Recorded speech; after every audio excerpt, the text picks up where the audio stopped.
I made a mistake. And it has to do with that screen over there and those batteries back there.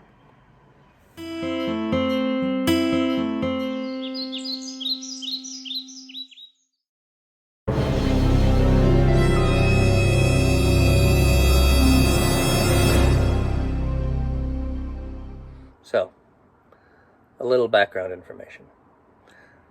Our van sits in our driveway a lot because both my wife and I work, so we can't travel all the time. This means that I have to have the batteries off because I'm not using the van. I'm not driving it, I'm not charging it. So I turned them off. Didn't do that this time. Thought I'd switched them off, but I hadn't. So there's a couple ways to switch them off. You can do it from the control panel, or you can do it from the back. There's these little yellow switches. Just flip them over, they turn off, disconnects everything, so I don't have to worry about it. So, this is what I'm talking about. Right down there. Those are the battery switches that disconnect the battery. Can't see the batteries very well because they're way in the back. But basically, these right here, you flip them over, you press the button, and the battery's on. So right now, they are definitely off. Thankfully. Again, didn't do that. So this van was sitting in a driveway for days with the battery on. Now that's fine if there's nothing running, but there's always something running, basically the fridge. So the fridge was using up power. The inverter might have been on too, so that was using up power. Slowly, but it was doing it. After numerous days, I don't know how many, finally went down to 0. And this is what it looked like at 6:32 p.m. 0. Zip. Nada. In the red. This was serious. You don't let batteries go down to 0. Even though these are lithium batteries, they can still be damaged. The result could be a lower charge capacity or even an internal short circuit.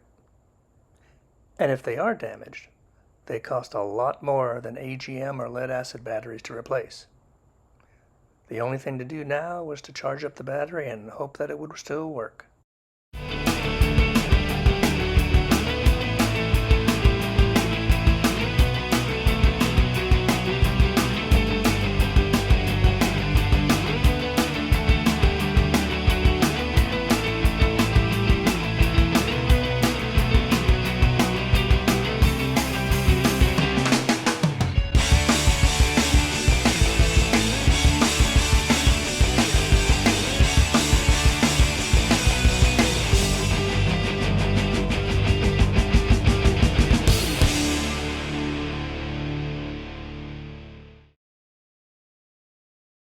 So, after all that setup, the batteries began to charge from our household plug. It was going to be a long night. Now remember, I started charging around 6:30 p.m. By almost 7 p.m., the indicator had changed from red to yellow and showed a 5% charge. Well, at least that was something. By 8 p.m., the indicator was blue and showing a 17% charge. Things were looking up.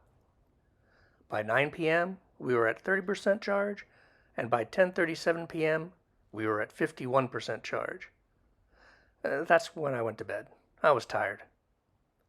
But by the next morning, at around 8:30 or so, we were at 100% charge, finally.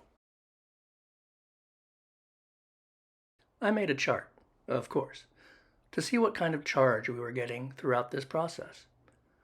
You can see here that it took 24 minutes for the battery to charge up to 5%. In an hour, it had added another 12%. And an hour after that, it added another 13%.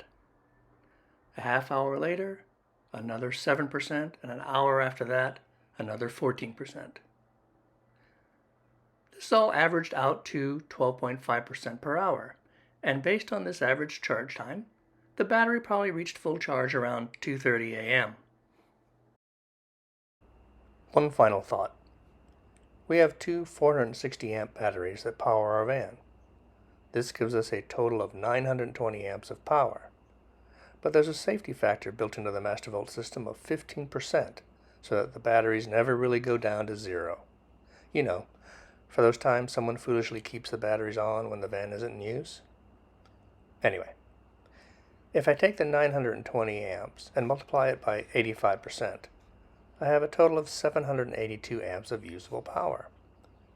Since I had the van plugged into the household power for 8 hours, I can divide this 782 amps by 8 hours and get an average charge rate of just under 98 amps per hour. Does this mean anything?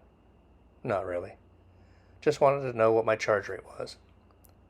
I suppose I could compare it to charging with a 30 amp outlet or while driving, but I'm not in the mood to let batteries go down to 0% anytime soon.